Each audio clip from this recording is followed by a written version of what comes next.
जीवन की इकाई कोशिका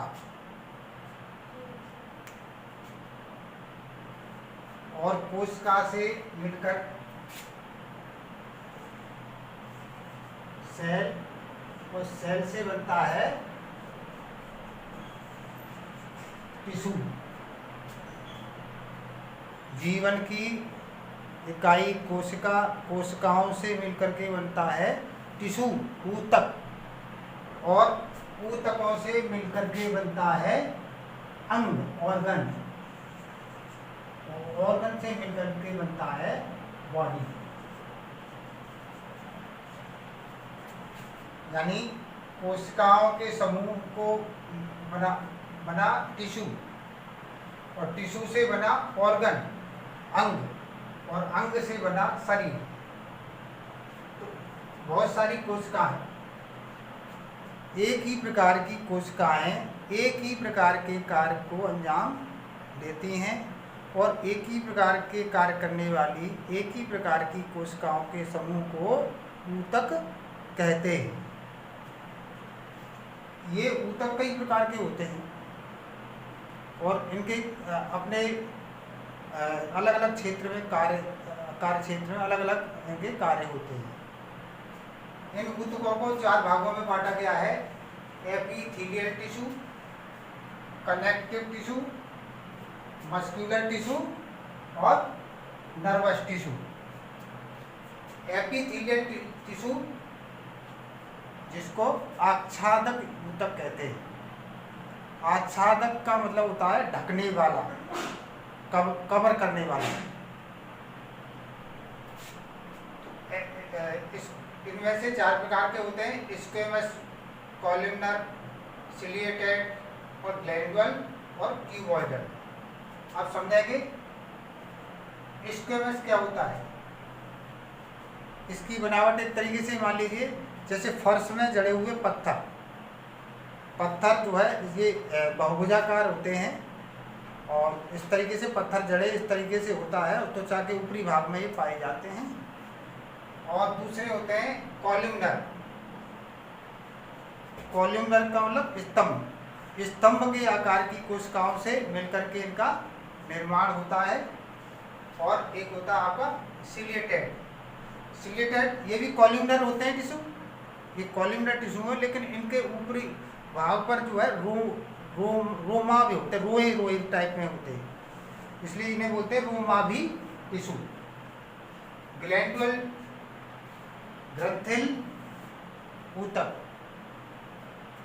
ये जो ग्रंथियां होती हैं उनमें रस का निर्माण होता है, और वो रस सेक्रेट होता है, स्रावण होता है, और शरीर में रक्त में मिलकर के मेटाबॉलिक क्रियाओं को संपादित करने में मदद करता है।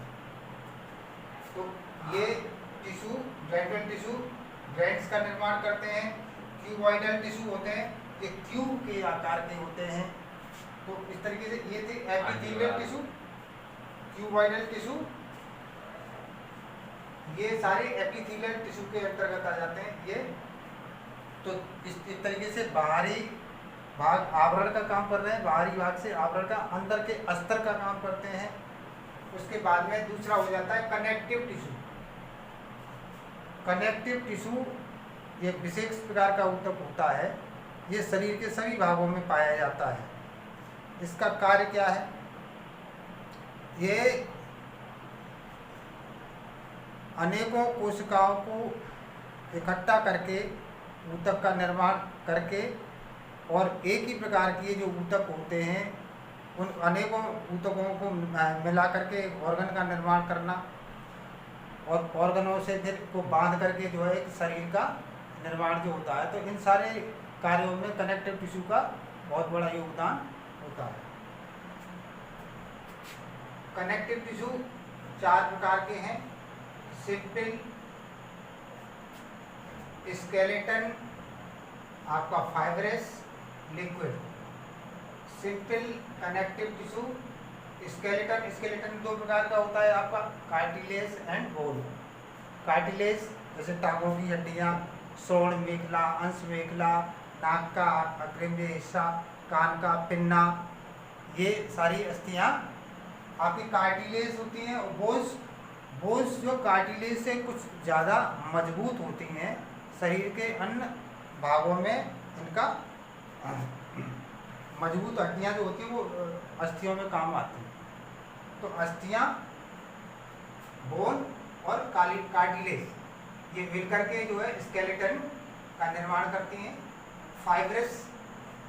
फाइब्रस जैसे आपका लिगामेंट्स, टेंडन्स, ये फाइब्रस टिश्यू में आ जाते हैं। और आपका लिक्विड कनेक्टिव टिश्यू जैसे आपका ब्लड है, ब्लड के अंदर जो न्यूट्रिशन होते हैं वो पूरे शरीर में जाकर के सभी शरीर के जितने भी टिश्यू सेल्स हैं उनको न्यूट्रिशन प्रोवाइड कराते हैं। तो ये किसका कार्य है?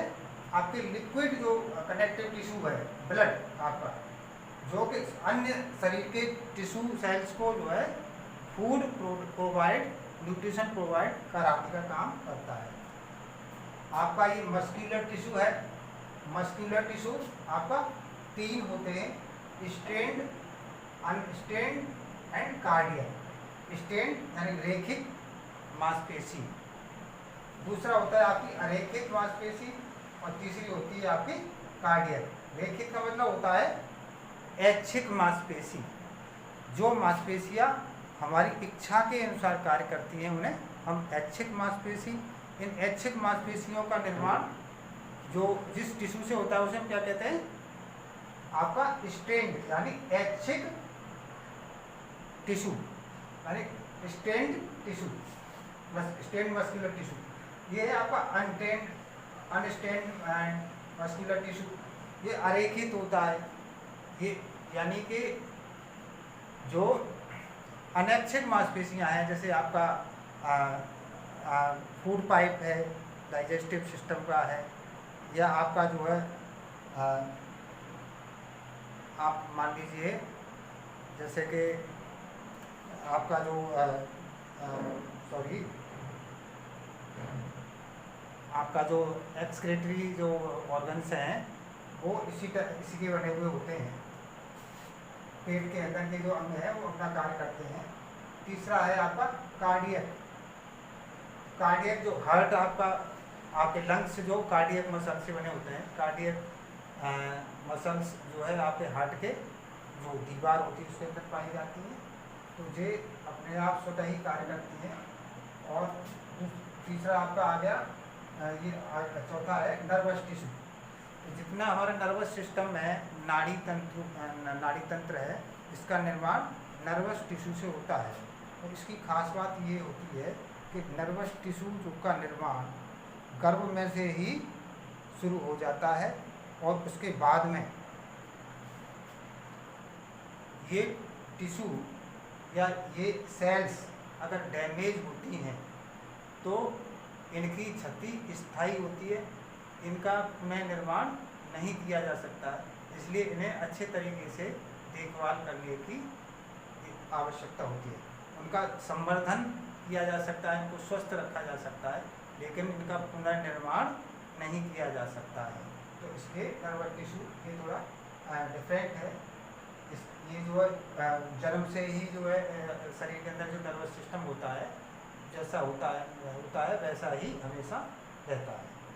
इस प्रकार से हमने ये टिश्यू के जो टाइप्स हैं उनको डिटेल में बताया है। इसके बारे में और गहराई से आप अपना पुस्तकों के माध्यम से भी जो है समझ सकते हैं, और आगे इससे जो आगे जो टॉपिक्स होंगे जो उनको हम समझाने का बताने का प्रयास करेंगे।